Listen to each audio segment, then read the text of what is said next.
In my 10th grade literature class, my students analyzed the work of classic Greek philosophers in order to understand the foundation of Western thought and the principles of the English language. In the back left-hand corner of the class sits Kevin, a 15-year-old boy with academic apathy embroidered on his eyelids and a stardust disposition that could be seen all the way from the other side of this 1960s kaleidoscope of a hallway. Keeps his head face down on his desk because with no father, he's never known a black man in this world worth looking up to. But I try to engage him anyway. Try to connect this excerpt from a 1,000-year-old text to the world he wakes up to every morning. And some days are more successful than others.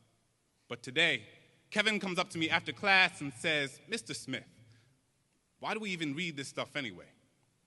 So I tell him, "Kevin, Socrates was killed for political dissension. This world wants to either see you killed or sit in detention. His time was more similar to yours than you think, but now Athenian and Spartan militias manifest themselves in bandanas and brown skins, so I beg of you, don't become part of a war in which you were never meant to fight.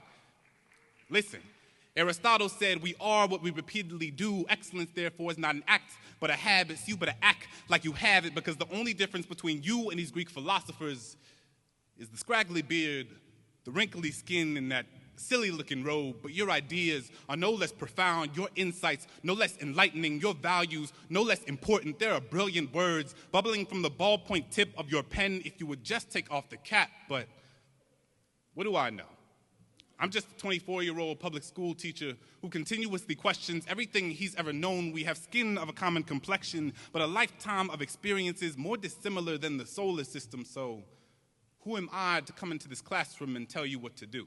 A quarter lifetime worth of missteps has taught me that my savior complex is something I need to shed from my skin. So trust, I'm not trying to save you because I'm still trying to save myself.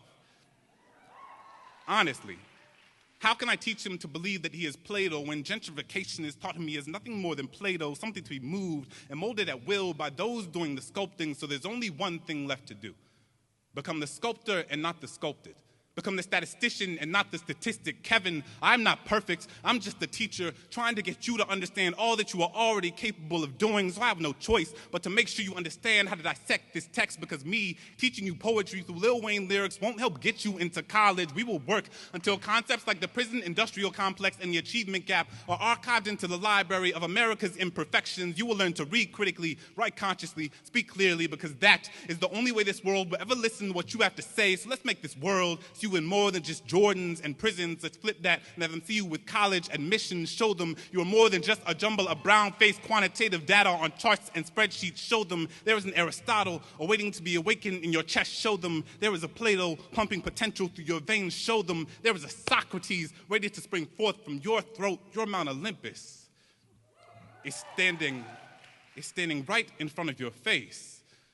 So now it's time to pick up your head and start climbing.